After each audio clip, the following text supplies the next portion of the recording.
awesome. Oh, thank you. You're the best. Okay. So I really like two things about what you say. Number one, the airplane thing, falling out of the airplane 50,000 feet. Like, hold on, it'll be over soon. And the other thing is when you say, oh, just don't talk about something and it'll go away. And I'm here, I'm listening to you, and I'm thinking, okay, Abraham, so you're telling me I'm in an airplane right now, so you're telling me to just jump out, and if I believe I'll land in Disneyland, then I'll land in Disneyland, or otherwise I'll just crash into a tree. Like, how can I just randomly believe that? You know?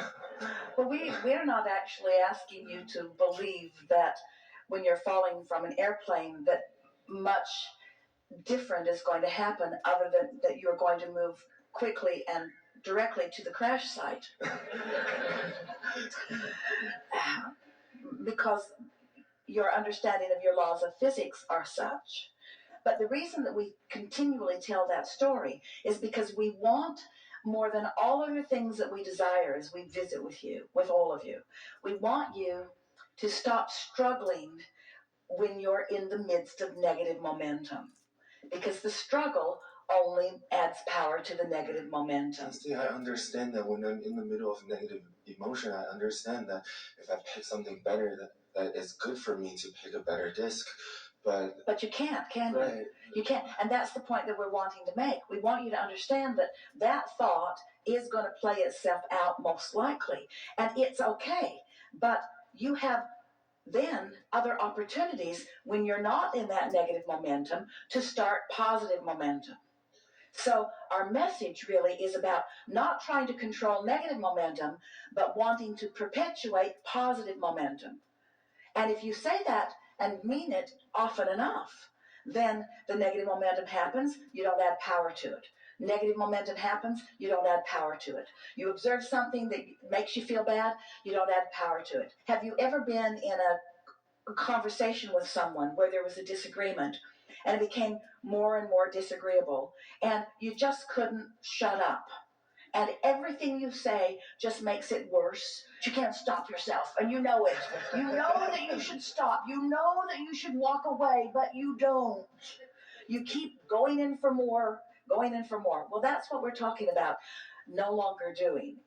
Recognizing earlier on in the process that there is negative momentum and that trying to do something about it isn't helpful. Now, in the beginning of our conversation with all of you, years ago, we talked about pivoting. When you know what you don't want, you know what you do want. So in the early stages of a thought of what I don't want, you could say, well, I know what I don't want. What is it that I do want? And if you catch it early enough, then you can pivot into that. But if it's been going and going and going and going and going, law of attraction is not going to bring you thoughts of what you do want. It's only going to continue to bring you more thoughts of what you don't want. So your goal is to disengage from it, to disengage as quickly as you can. So the tools that we've offered are distraction, meditation, take a nap, but mostly what we want to say to all of you, and it's this new thing that we are emphasizing these days, is just don't be mad at yourself about it. Don't use it as a reason to club yourself over the head. Instead say, wait, this is the natural law of attraction. I've clearly got some momentum going that I didn't mean to get going. I watched that television program and then I talked to my friends about it and I got the momentum going and I accept that I got the momentum going and I'm not a bad person because the momentum's going. Law of attraction is the reason that the momentum is going, but I've got more choices than I've been deliberately taking. I don't have to keep engaging in this. And I do have to engage in it right now because the momentum's going. But I'm going to do my best to distract myself. I'm falling out of the airplane. I'm going to hit the ground. And that'll be the end of this. And when I wake up in the morning, it's my intention to start in a better feeling place. And as each morning you wake up, you reach for the higher thought. And each morning you wake up, you reach for the higher thought. That's what we mean by getting out ahead of the manifestation. We've been saying to you for a while that there are two ways of knowing what the momentum is. One is the way you're feeling, and the other is what manifests as a result of it.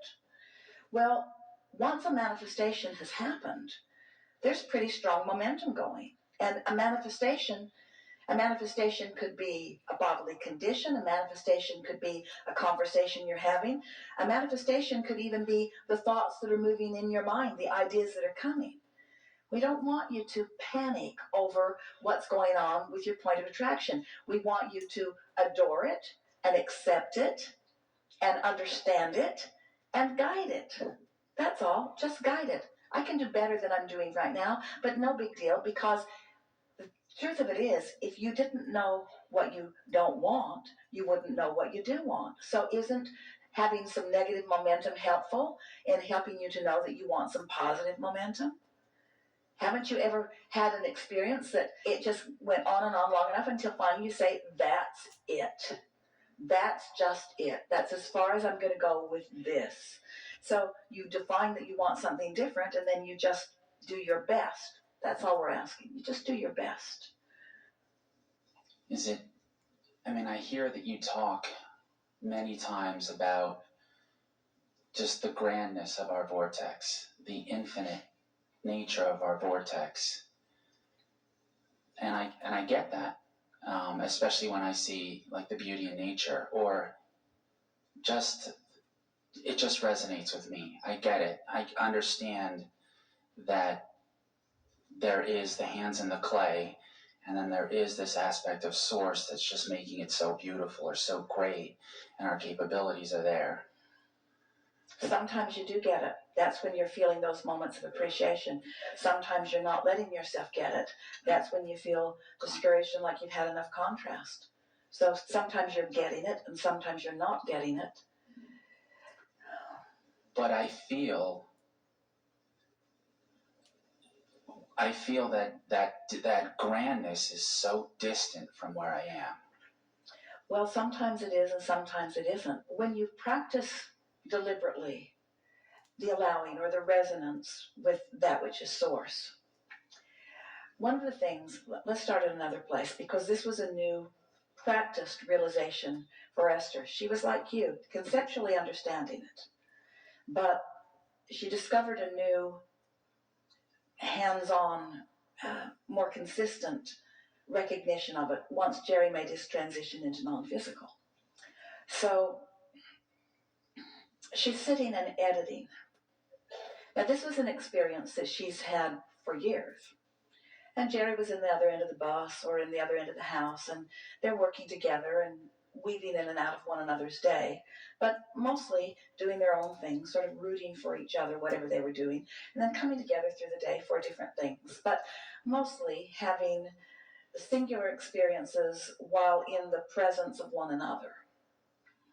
So then Jerry made his transition into non-physical, and for quite a while, Esther's awareness of where he wasn't was so dominant that her missing of him was severe. And then through listening to the recordings that we were offering and through her own application of things that she's been hearing from us, she stumbled across a realization that not only was Jerry, even though he is non-physically focused, was he not gone, but he was more present than he had ever been. That while his attention upon Esther and the work that they were doing together was divided when he was in his physical body, now his focus is not divided by any resistance of his own. Pure, powerful focus that when Esther allowed herself to stop missing him, she hooked up with a presence of him, a consciousness of him, his awareness of her and her awareness of him that was far beyond anything that she'd ever experienced when he was physically focused. So the result of it, and you have this experience all the time, it was the one that you were describing when you first sat down. The result of that is that when she's editing, she has editing, meaning listening back to the sound files, removing some of the coughs and whiskers and annoying aspects, and choosing the track titles that best represent in very few words what this segment is about and what this segment is about, she realized that she had a presence, a consciousness, a knowing that she knew was not her own. So then she began to realize that since he's always there. Now, Jerry, in this case, is representing the whole of what non-physical is, because we're all there. Always there. And when Esther is vibrationally up to speed with it, the clarity, the feeling of exhilaration, the feeling of all is wellness is indescribable. But that same constant presence of him, when she is not there, feels like grief or missing or lonely. And she began realizing, it was such a wonderful realization, that because she thought, and so did you, she thought that when he was there, she felt his presence, and when he was not there, she felt his absence. But there's no there and not there. Source is always there. You're the one allowing it or disallowing it. You're the one jumping on the disc that allows the full revelation of it or the not revelation of it. Does that make some sense to you? We want you to feel the fullness of Source in your moment. And we want you to realize that because Source is right there with you in your moments, that when you are vibrationally up to speed with it, that's when the world is bright and beautiful. That's when your appreciation of the specifics of this physical, tangible, manifested world is at its greatest, you see. So you can't separate yourself from that which is non-physical. That was my next question. There is no separation. So there is no separation, but there is a perception of separation when from time to time you find a block of thought that puts you on a disc that doesn't allow you the full connection and realization and resonance with it. Okay. Oh, don't you love knowing that?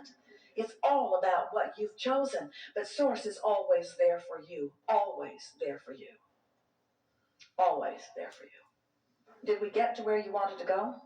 I have more questions.